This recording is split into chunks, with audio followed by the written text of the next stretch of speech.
Mr. Men making music.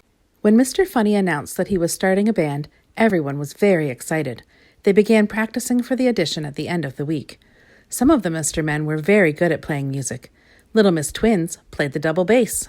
Mr. Busy played the flute with his busy fingers, and Mr. Noisy played the trumpet, loudly, all week long. You see, you need to practice to learn to play a musical instrument. Lots of practice. And then more practice. Little Miss Trouble also wanted to play in the band. However, the trouble with Little Miss Trouble was that she was not the sort of person who could be bothered learning to play an instrument properly. Practicing was far too much trouble for her. She tried the piano, plonk, plonk, plonk, and gave up. She tried the violin, screech, screech, screech, and gave up. She tried the French horn, parp, parp, parp, and gave up. She could not play in time or in tune. But Little Miss Trouble was determined to be chosen to play in the band.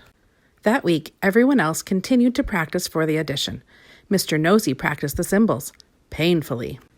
Mr. Quiet practiced the piccolo, quietly.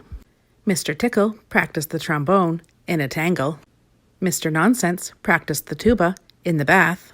And Little Miss Trouble did not practice at all. Instead, she had a very busy night the night before Mr. Funny's audition. A very busy night indeed. A very busy night making trouble. First to audition the next day was Mr. Cool with his saxophone. He settled himself on the stage. Mr. Funny settled himself in anticipation. Mr. Cool took a deep breath. He blew into his saxophone, and a shower of water blew out of the saxophone into the air like a fountain.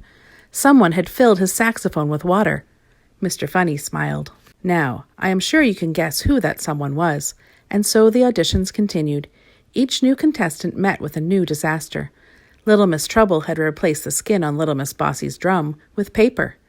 Mr. Funny chuckled. And she had swapped the strings on Little Miss Fun's guitar with spaghetti. And Mr. Funny laughed. Then it was Little Miss Trouble's turn. She felt very confident. Nobody else had managed to play a note. It did not matter how badly she played. She was bound to get into the band. She stood in front of her xylophone, raised her arms, and played, plink, plonk, bang, bang, plink, plonk. It was every bit as bad as you might imagine. That was very funny, laughed Mr. Funny. I wasn't sure what sort of band it was going to be, but now I know it is going to be a funny band, and you will all be in it. And it was a funny band. What instrument do you think Mr. Funny played? The rubber band.